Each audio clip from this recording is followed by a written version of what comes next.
الله ربي والإسلام ديني ومحمدا رسول الله.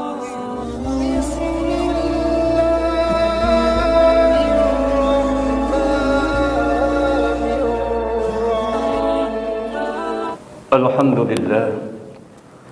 لله رب العالمين والعاقبة للمتقين ولا عدوان إلا على الظالمين.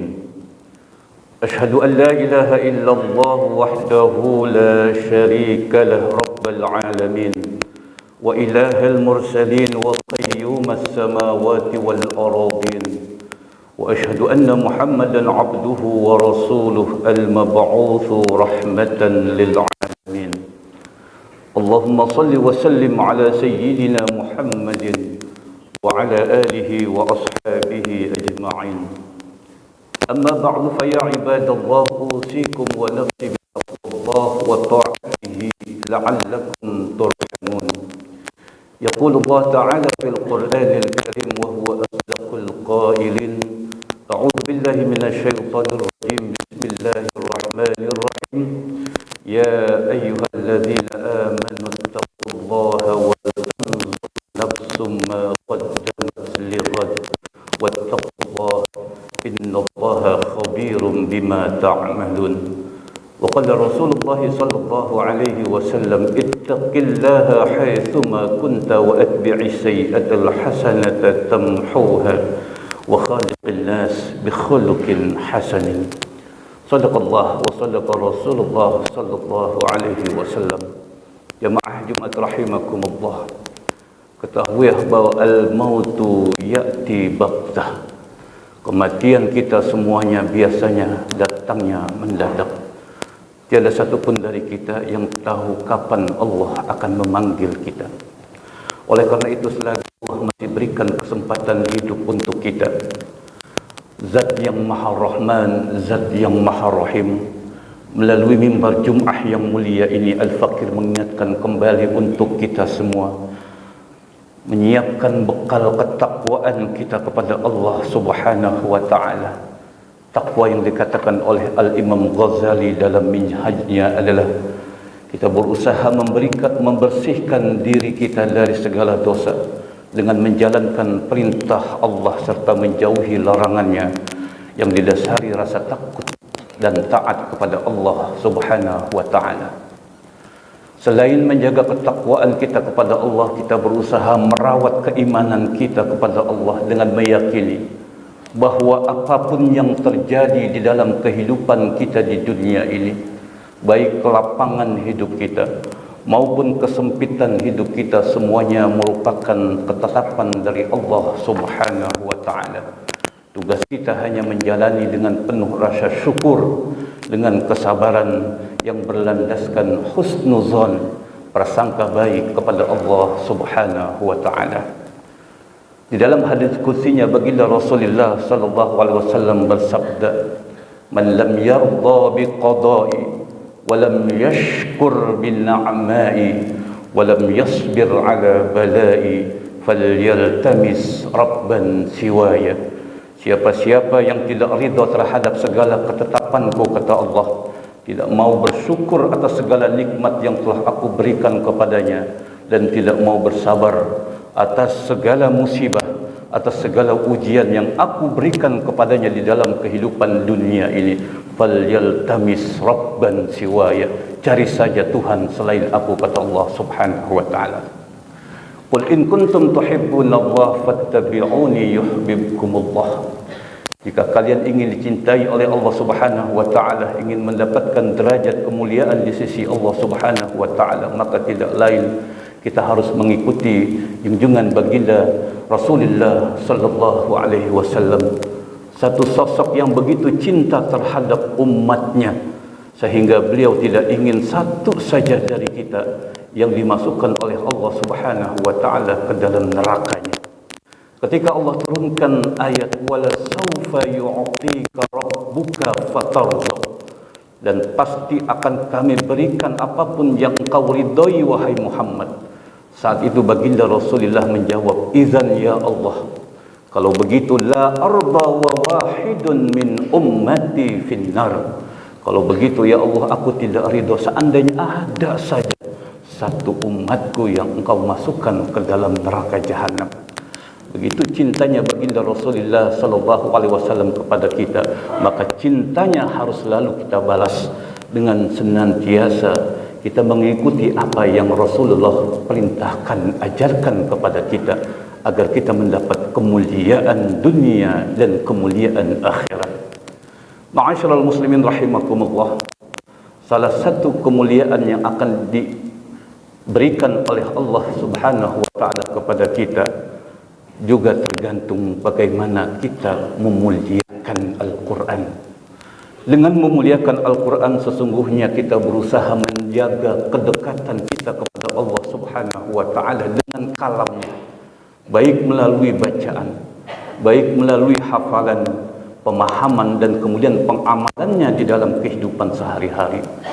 Kemuliaan ini hendaknya dapat kita raih dengan menjadikan Al-Quranul Karim sebagai pedoman hidup kita.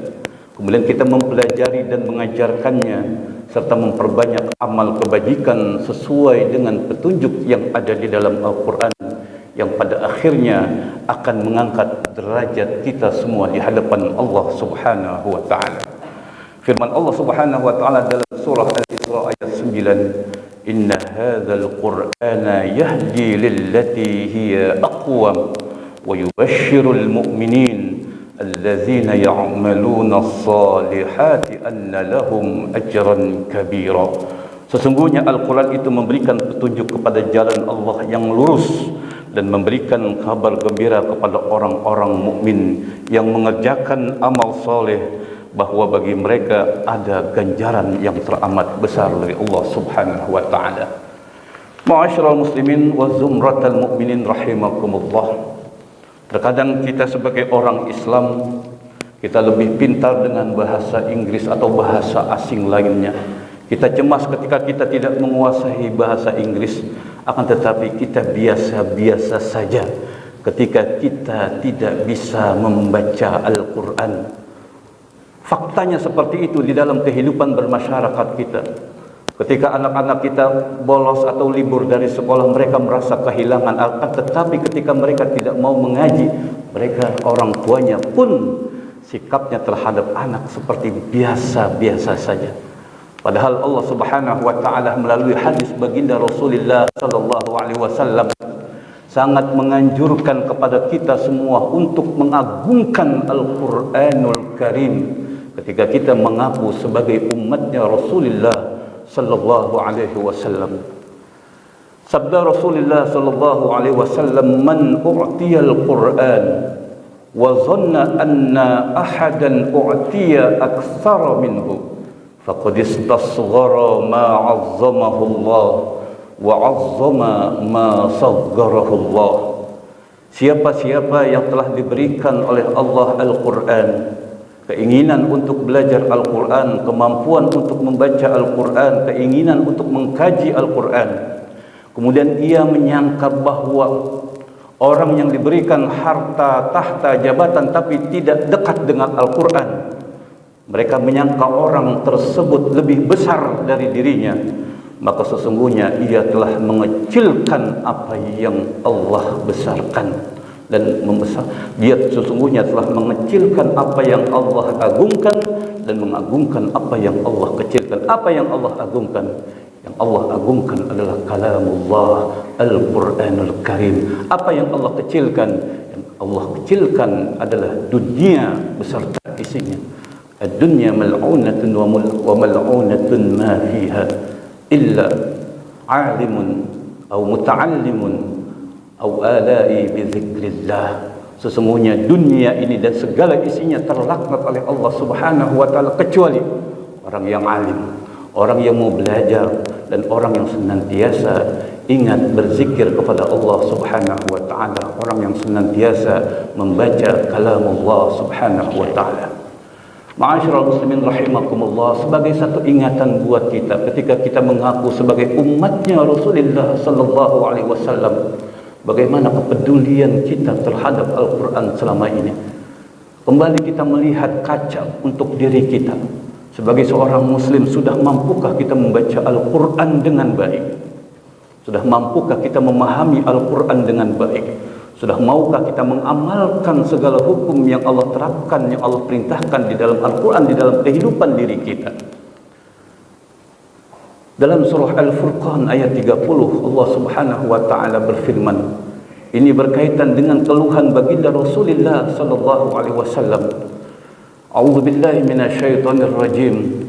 Wa qala ar-rasul ya rabbi inna qaumi ittakhadhu hadzal qur'ana mahjura. Dan Rasul Nabi Muhammad sallallahu alaihi wasallam berkata, ya Allah, wahai Tuhanku, sesungguhnya kaumku telah menjadikan Al-Quran sesuatu yang diabaikan.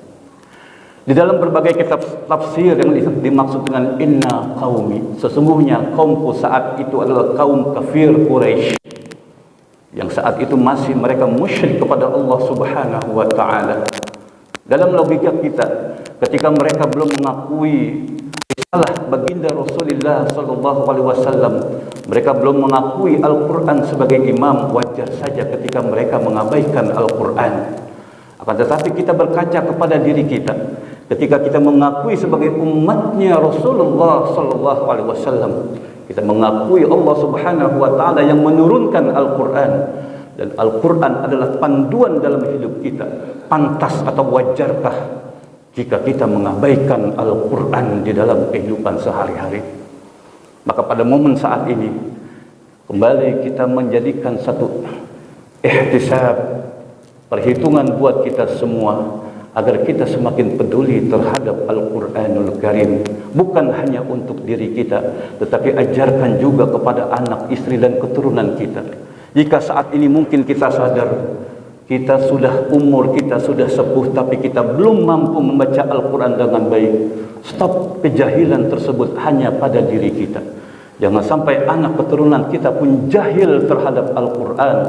Maka berikan mereka pendidikan yang bagus, masukkan mereka ke dalam pondok-pondok tahfiz Al-Quran.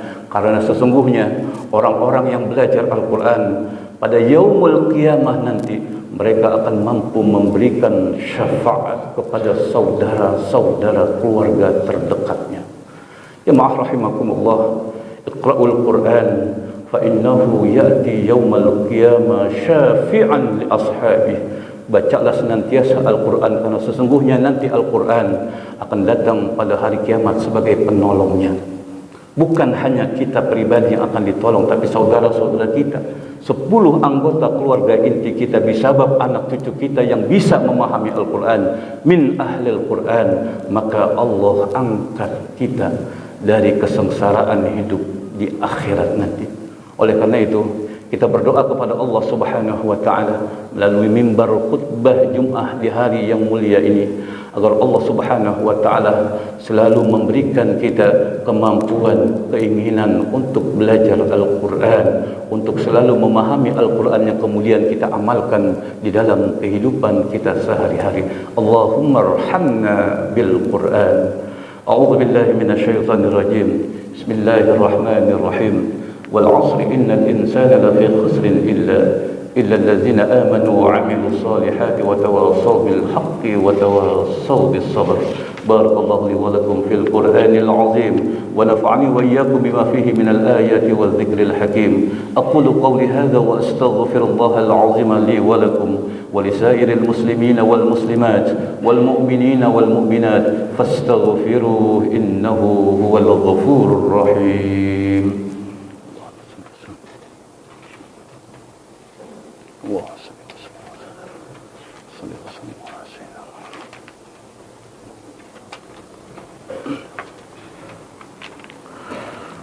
الحمد لله حمدا كثيرا كما أمر، وأشهد أن لا إله إلا الله وحده لا شريك له إقرارا بربوبيته وإرغاما لمن جحد به وكفر، وأشهد أن سيدنا محمدا عبده ورسوله سيد البشر. اللهم فصل وسلم على سيدنا محمد وعلى آله وأصحابه المصابيح الغرر، ما اتصلت عينا بنظر وأذن بخبر من يومنا هذا إلى يوم المحشر. أما بعد فيا أيها الناس اتقوا الله فيما أمر وانتهوا عما نهى عنه وحذر واعلموا أن الله تبارك وتعالى أمركم بأمر بدأ فيه بنفسه وثنى بملائكة المسبحة بقدسه فقال تعالى ولم يزل قائلا عليما إن الله وملائكته يصلون على النبي يا أيها الذين آمنوا صلوا عليه وسلموا تسليما اللهم صل على محمد وعلى آل محمد كما صليت على إبراهيم وعلى آل إبراهيم وبارك على محمد وعلى آل محمد كما باركت على إبراهيم وعلى آل إبراهيم في العالمين إنك حميد مجيد وارض اللهم عن الخلفاء الراشدين سيدنا أبي بكر وعمر وعثمان وعلي وعلى بقية الصحابة والتابع التابعين ومن تبعهم بإحسان إلى يوم الدين وعلينا معهم برحمتك يا أرحم الراحمين اللهم اغفر للمسلمين والمسلمات والمؤمنين والمؤمنات الأحياء منهم والأموات إنك سميع قريب مجيب الدعوات ويا قاضي الحاجات ويا كافي المهمات ربنا اغفر لنا ولوالدينا وارحمهما كما ربيانا صغارا ولجميع المسلمين والمسلمات والمؤمنين والمؤمنات فاستغفروا إنه هو الغفور الرحيم عباد الله إن الله يأمر بالعدل والإحسان وإيتاء ذي القربى وينهى عن الفحشاء والمنكر والبغي يعظكم لعلكم تذكرون فاذكروا الله العظيم يذكركم واشكروا على نعمه يزدكم ولذكر الله أكبر أقيموا الصلاة